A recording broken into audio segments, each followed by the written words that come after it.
Peggy 3. With every new release, we don't just try to make Football Manager more true to life, we also go to great lengths to make it as user-friendly as possible. For FM13, we've made quite a few changes in this area, so many in fact that we won't be able to cover them in a single video blog. A key development is that the adaptive layout feature we added last year has been introduced to many more areas within the game. We've also expanded the number of custom sub-panels that are available for managers to use. The adaptive layout feature has also been added to the player profile section, the competition profile panel, the tactics overview, backroom advice,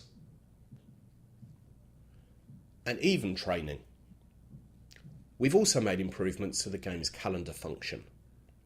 The calendar bar is now accessed using a button on the menu bar, and once opened, all date blocks are automatically maximised, allowing you to clearly see your upcoming matches, arrange friendlies, and rest players.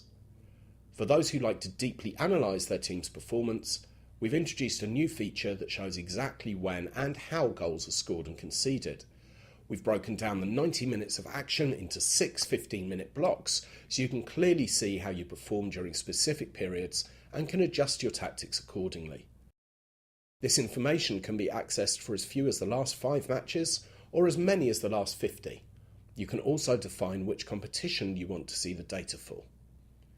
Managers can also analyse the type of goals their teams score, whether they mainly come from place shots, powerful shots, free kicks, headers and so on, which can help inform your tactics and show where you need to make improvements.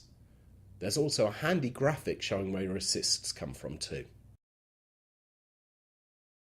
As you can dictate what role each player has in your team, it made sense for us to introduce a way of scouting players based on those specific roles. Where before you need to scout players for roles based on their attributes, to make your job easier as a manager, you can now tell them exactly what sort of player you're after, whether it be a box-to-box midfielder or a deep-lying centre forward. You can also easily check which roles a player is best suited for from the position panels on their profile, which details the best roles per position.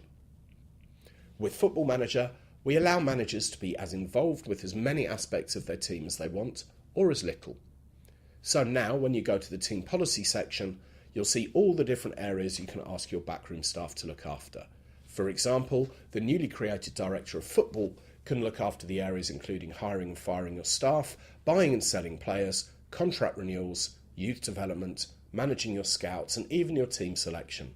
Those are just a few of the key user interface improvements we've made for Football Manager 2013. We'll take a look at a few more in our next video blog, but you'll also notice many more when you come to play the game for yourself.